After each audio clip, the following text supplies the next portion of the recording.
ప్రతి వార్త ప్రజల పక్షం. ప్రజా జాగృతి తెలుగు దినపత్రిక. నమస్కారం, వార్తలకు స్వాగతం. ముందుగా ముఖ్యాంశాలు.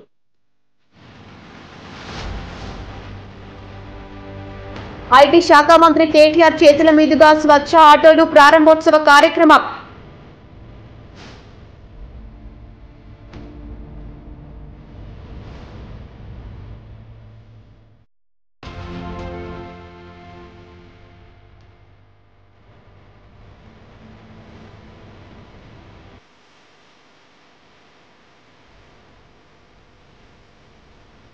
గ్రామ పంచాయతీ కార్మికులు 30% పీఆర్సీ అమలు కోసం ఉద్యమించండి. గ్రామ పంచాయతీ వర్కర్స్ యూనియన్ జిల్లా అధ్యక్షులు వెంకన్న.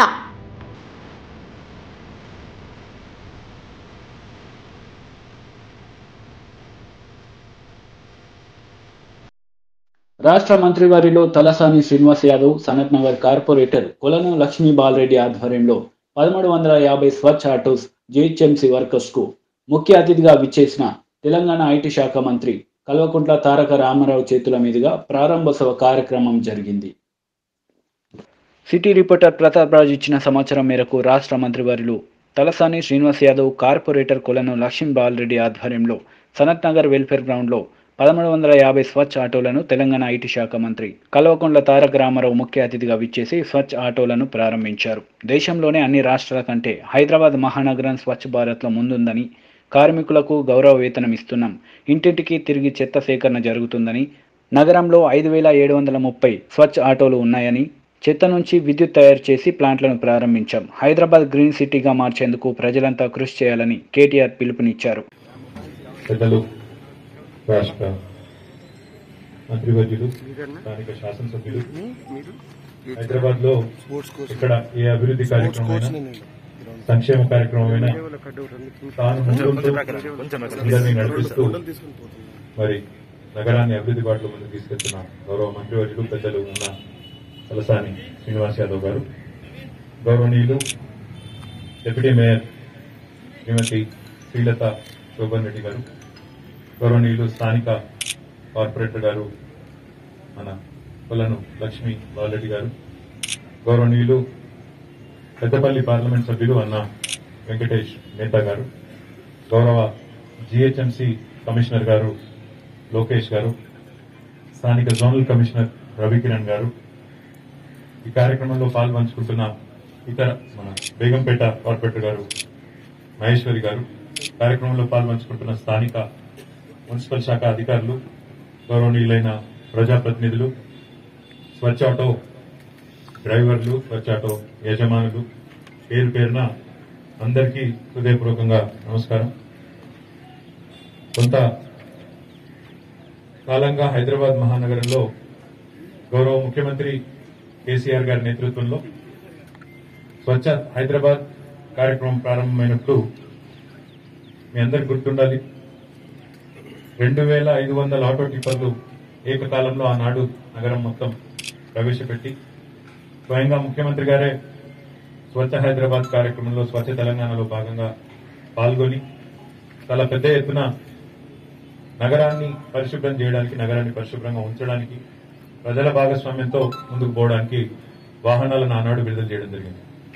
తదనంతరం గత 5-6 సంవత్సరాలుగా జీహెచ్ఎంసీ ఆధ్వర్యంలో కేంద్ర ప్రభుత్వం ఎప్పుడు స్వచ్ఛ భారత్, స్వచ్ఛ సర్వేక్షణ్ ర్యాంకింగ్స్ విడుదల చేసిన మహానగరాల్లో, అంటే 40 లక్షల పైచిలకు జనాభా ఉండే మహానగరాల్లో బెస్ట్ నగరంగా ఇప్పటి వరకు హైదరాబాదే భారతదేశంలో నిలిచిన మాట నేను మీ అందరికీ కూడా గుర్తు చేస్తా ఉన్నాను.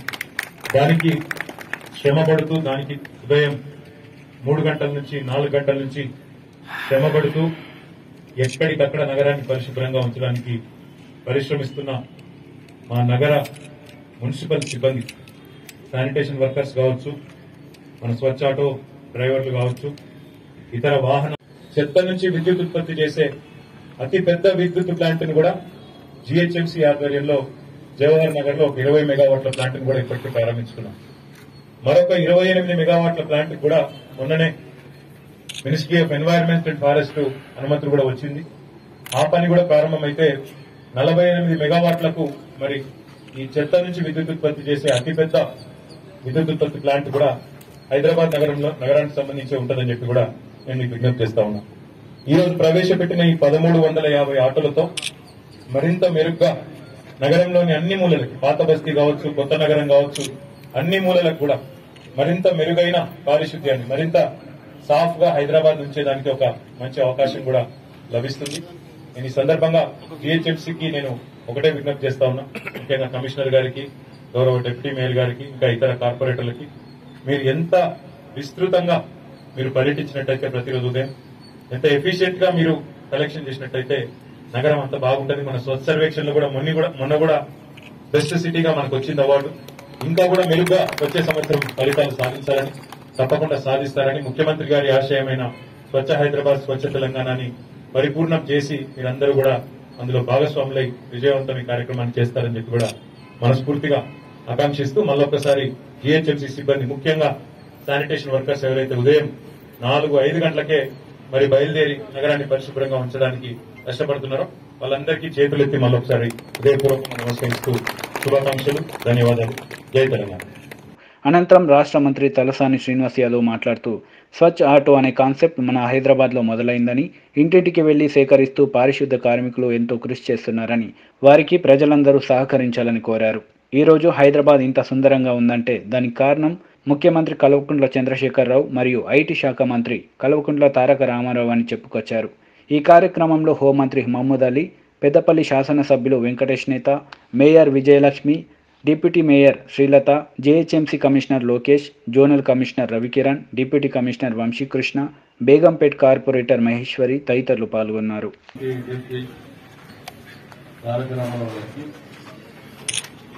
గౌరవ పార్లమెంట్ సభ్యులు వెంకటేష్ నేత గారు,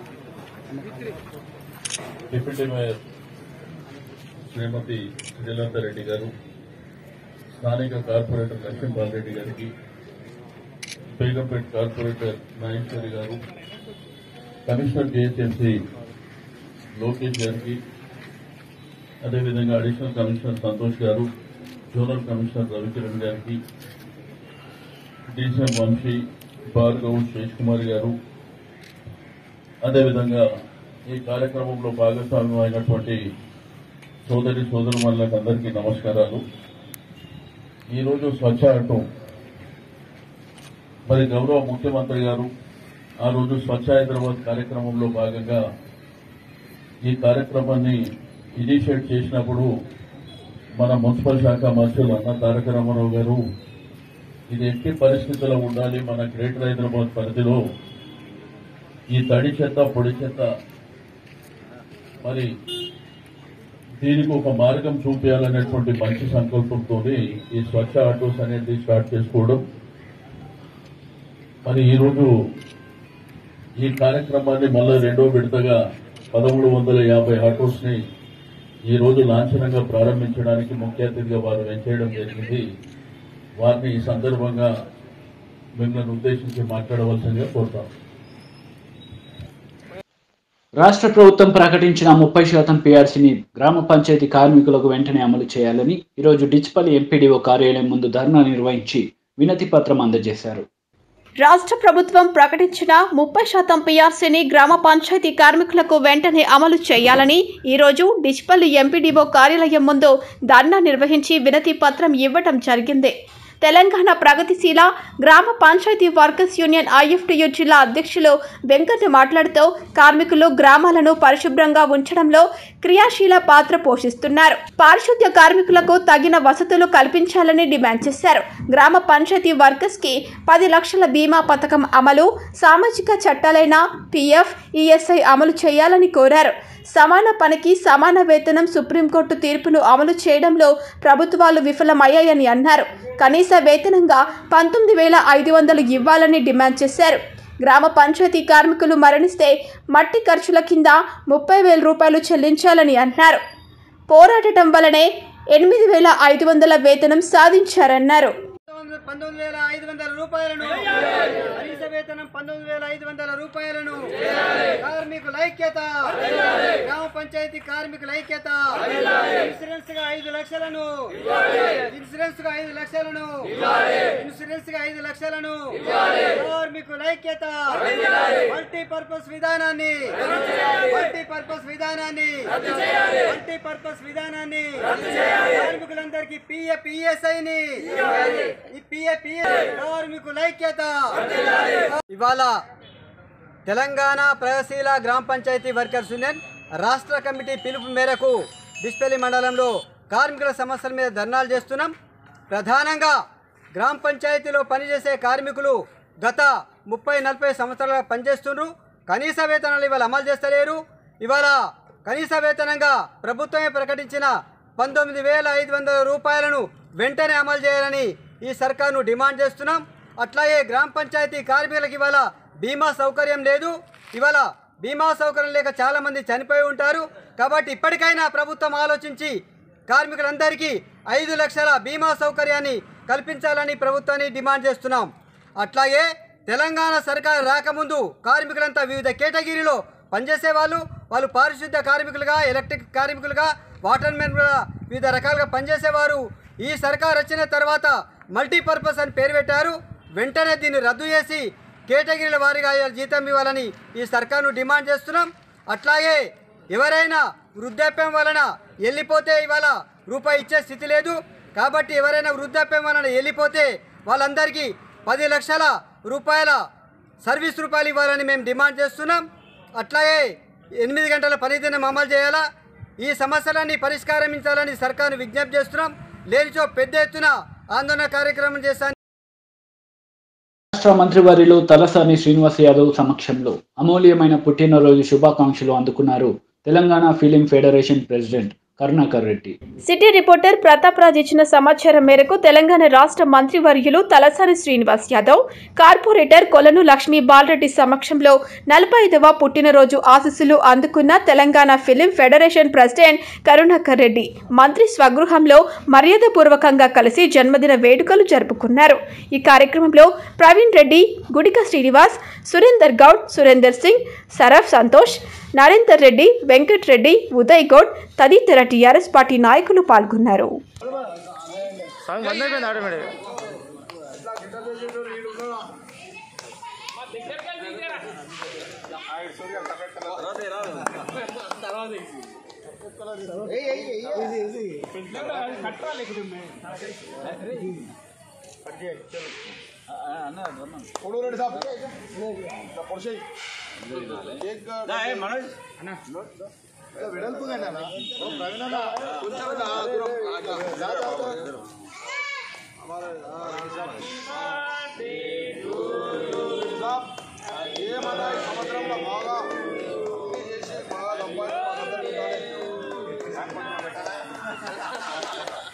సినా ఇటు చూడాలి.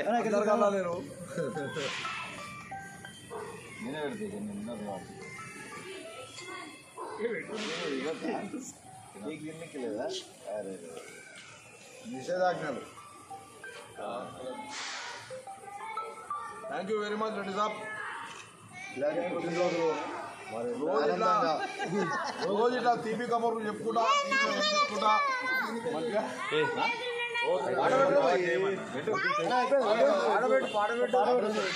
ఒక్క నిమిషం రెడ్డి సాబ్ అంతే కదా. అయ్యప్ప కొట్టు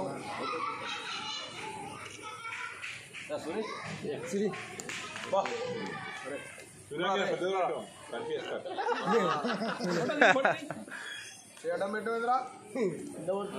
ఇట్లా పెట్టు, ఇట్లా ఫోటో కనిపి సూర్య ఫోటో అంటది పంపించేసి అందరికి పెడతారా గ్రూప్ లో ఎక్కుంటాడు మీరు పెట్టున్నాడు పంపించే అంటే సరే రెడ్డి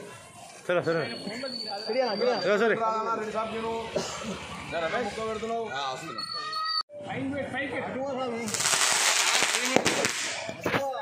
వస్తుందంటే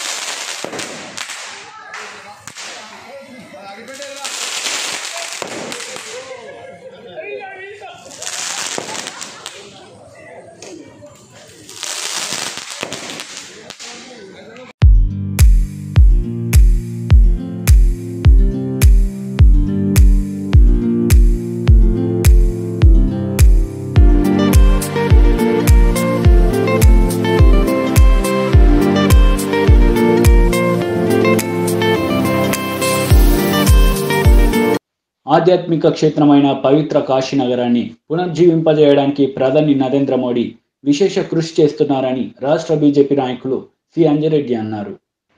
రామచంద్రపురం పట్టణంలోని సాయినగర్ కాలనీ యందు సాయిబాబా దేవాలయంలో రాష్ట్ర బీజేపీ సీనియర్ నాయకులు బీజేపీ రాష్ట్ర మరియు జిల్లా పిలుపు మేరకు శివలింగానికి అభిషేకం చేయడం జరిగింది. ఈ సందర్భంగా రాష్ట్ర నాయకులు సి అంజిరెడ్డి మాట్లాడుతూ గొప్ప ఆధ్యాత్మిక క్షేత్రమైన పవిత్ర కాశీ నగరాన్ని పునర్జీవింపజేయడానికి ప్రధాని నరేంద్ర మోడీ విశేష కృషి చేస్తున్నారన్నారు. అనేక అభివృద్ధి కార్యక్రమాలకు శ్రీకారం చుట్టారు. కాశీని సందర్శించే భక్తులకు సుసంపన్నమైన ఆధ్యాత్మిక భావనను కల్పించేందుకు ప్రపంచ ఆధ్యాత్మిక రాజధానిగా కాశీని తీర్చిదిద్దడానికి ప్రధాని గొప్ప యజ్ఞానికి పూనుకున్నారన్నారు. ధార్మిక విశ్వాసాలకు కాశీ నెలవు. బౌద్ధ, జైనుల పవిత్ర గ్రంథాలలో కూడా కాశీ విశిష్టతను వివరించారు. హిందువుల ఆరాధ్య దైవం పరమశివుడు కొలువుదీరిన క్షేత్రంగానే కాదు, బుద్ధ భగవానుడు తొలి ఉపన్యాసాన్ని ఇచ్చిన వైశిష్ట్యము ఈ కాశీ సొంతం. పురాతన కాశీ నగరాన్ని ఆధునికంగా చైతన్యవంతమైన కేంద్రంగా తీర్చిదిద్దడానికి ప్రధాని చేసిన కృషి నేడు ఫలిస్తోంది. దివ్యకాశీ భవ్యకాశీ నినాదం మాత్రమే కాదు, దాని వెనుక స్పష్టమైన లక్ష్యం, దీర్ఘకాలిక వ్యూహం, మంచి ఆలోచన ఉందని ఆయన అన్నారు. ఈ కార్యక్రమంలో బీజేపీ నాయకులు రవి, మల్లేష్, ఉపేందర్ రెడ్డి, అవతార్ సింగ్, నరసింహ, శేఖర్ గౌడ్, ఆలయ అధ్యక్షులు పెంటరెడ్డి, కమిటీ మెంబర్ రాజు, జగన్ గౌడ్, రమేష్, రాంబాబు, గుప్తా తదితరులు పాల్గొన్నారు. నరేంద్ర మోడీ గారి పిలుపు మేరకు దివ్య కాశీ భవ్య కాశీ, గతంలో కాశీ టెంపుల్స్ ఏదైతే గుడి ఉందో 14వ శతాబ్దం నుండి 18వ శతాబ్దం మొత్తం ధ్వంసం చేయడం జరిగింది. తర్వాత 1777లో రాణి అహల్య అని ఆ రోజు కాశీని మళ్ళా నిర్మించడం జరిగింది. తర్వాత భారతదేశంలో ఎవరైనా సరే చనిపోయినంత వరకు ఒక్కసారి కాశీకి పోయిద్దామని ప్రతి కుటుంబంలో ఒక్కసారైనా కాశీకి పోయిద్దామనే కోరిక ప్రతి ఒక్కరికి ఉంటుంది. దాని తర్వాత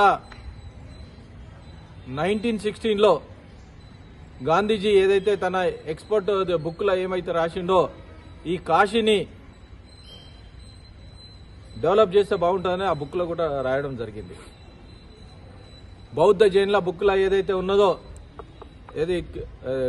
దశాబ్ద కాలంలో కాశీ అనేది మహాక్షేత్రం.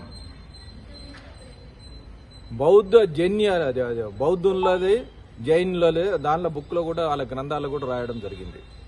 అంటే ఎంత పవిత్రత ఉందో మీరు దాన్ని బట్టి తెలుసుకోవాలి. చూసుకొని ఏంటంటే 320 మీటర్లు పొడవు, 20 మీటర్ల వెడల్పుతోని చాలా అతి సుందరంగా డెవలప్ చేయడం జరిగింది నరేంద్ర మోడీ గారు.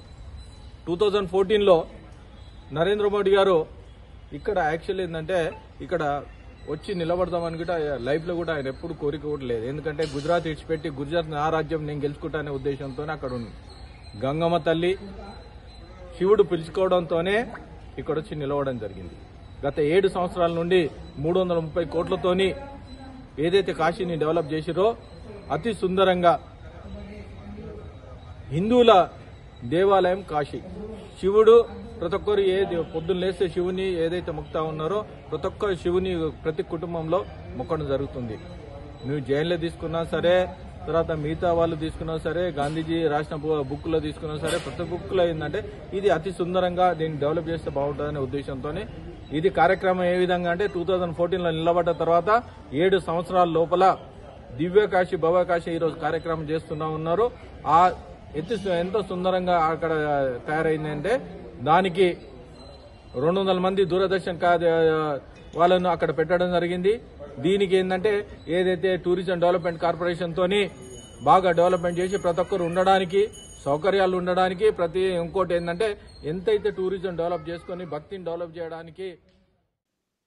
తెలంగాణ రాష్ట్రంలో రాబోయే రోజుల్లో బహుజనులు రాజ్యాధికారంలోకి రావడం తథ్యమని బహుజన సమాజ్వాదీ పార్టీ రాష్ట్ర సమన్వయకర్త ఆర్ఎస్ ప్రవీణ్ కుమార్ ఆశాభావం వ్యక్తం చేశారు. తెలంగాణ రాష్ట్రంలో రాబోయే రోజుల్లో బహుజనులు రాజ్యాధికారంలోకి రావడం తథ్యమని బహుజన సమాజ్వాదీ పార్టీ రాష్ట్ర సమన్వయకర్త ఆర్ఎస్ ప్రవీణ్ కుమార్ ఆశాభావం వ్యక్తం చేశారు. ఆదివారం మునగాల మండలం విజయరాఘవాపురం గ్రామంలో జరిగిన ఆదర్శ వివాహ వేడుకకు హాజరైన ఆయన ముందుగా బస్టాండ్ వద్ద గల అంబేద్కర్ విగ్రహానికి పూలమాల వేసి నివాళులర్పించారు. అనంతరం అంబేద్కర్ సాక్షిగా ఆదర్శ వివాహం చేసుకున్న నూతన వధూవరులను ఆశీర్వదించారు.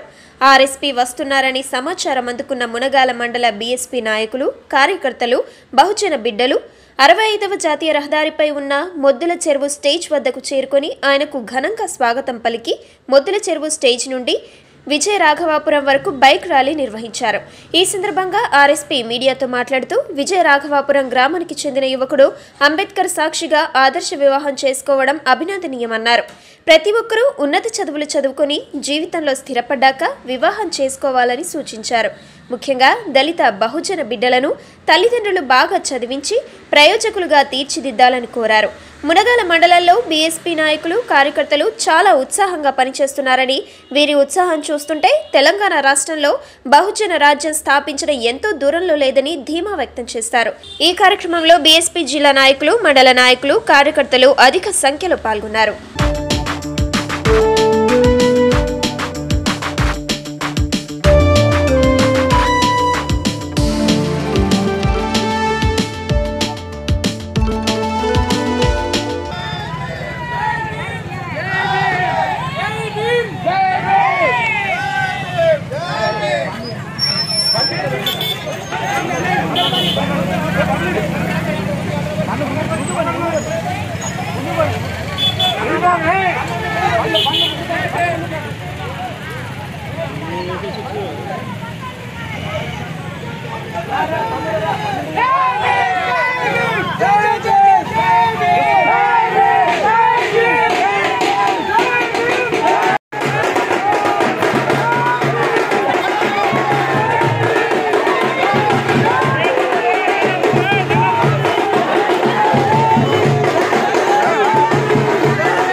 విజయరాఘవాపురంకి వచ్చానండి. నేను మా స్వేరుల విద్యార్థి మునగాల మండలం విజయరాఘవాపురంకి వచ్చాను.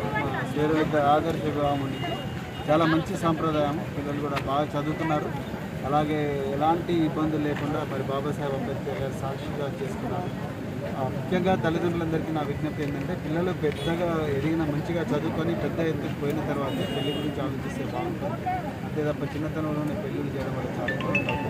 అదేవిధంగా మా మునగాల మండలంలో బహుజన సమాజ్ పార్టీ కార్యకలాపాలు కూడా సమర్పించాము. చాలా బాగా నడుస్తున్నాయి. రాబోయే రోజుల్లో తప్పకుండా బహుజన రాజ్యాన్ని. ఇందల్వై మండలం లింగాపూర్ గ్రామానికి చెందిన మాజీ ఎంపీపీ ఇమ్మడి గోపి కూతురు వివాహానికి హాజరయ్యారు ఎమ్మెల్సీ బండ ప్రకాష్, కామెడీమెన్ బితిరి సత్తి, అలాగే మాజీ మంత్రి ప్రస్తుత హుజూరాబాద్ ఎమ్మెల్యే ఈటల రాజేందర్ ముదిరాజ్ వివాహానికి హాజరై వధూవరులను ఆశీర్వదించారు. ఇందల్వై మండలం లింగాపూర్ గ్రామానికి చెందిన మాజీ ఎంపీపీ ఇమ్మడి గోపి కూతురు వివాహానికి హాజరైన ఎమ్మెల్సీ బండ ప్రకాష్, కామెడీమెన్ బిత్తిరి సత్తి, అలాగే మాజీ మంత్రి ప్రస్తుత హుజూరాబాద్ ఎమ్మెల్యే ఈటల రాజేందర్ ముదిరాజ్ వివాహానికి హాజరై వధూవరులను ఆశీర్వదించారు. ఈ యొక్క కార్యక్రమంలో బీజేపీ కార్యకర్తలు ఈటల రాజేందర్కు ఘన స్వాగతం పలికారు. అలాగే ఈటల రాజేందర్ మాజీ మంత్రి లింగాపూర్ చౌరస్తా వద్ద ఉన్న ఉద్యమకారుడు పోలీసు కిష్టయ్య విగ్రహానికి మొదటగా పూలమాల వేసి తర్వాత ఇమ్మడి గోపి అల్లుడిని కూతుర్ని ఆశీర్వదించారు.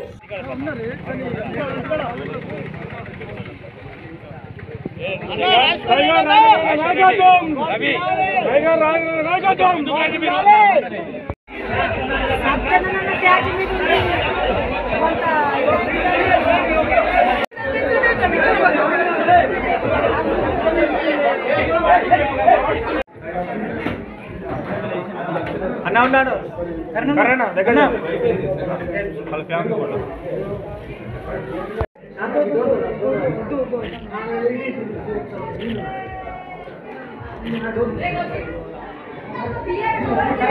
వార్తలు ముగించే ముందు ముఖ్యాంశాలు మరోసారి.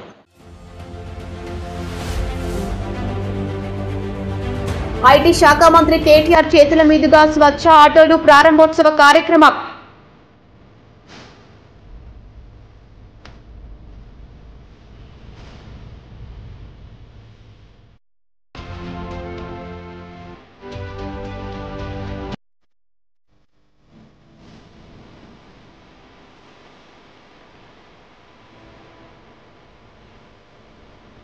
గ్రామ పంచాయతీ కార్మికులు 30% పీఆర్సీ అమలు కోసం ఉద్యమించండి. గ్రామ పంచాయతీ వర్కర్స్ యూనియన్ జిల్లా అధ్యక్షులు వెంకన్న.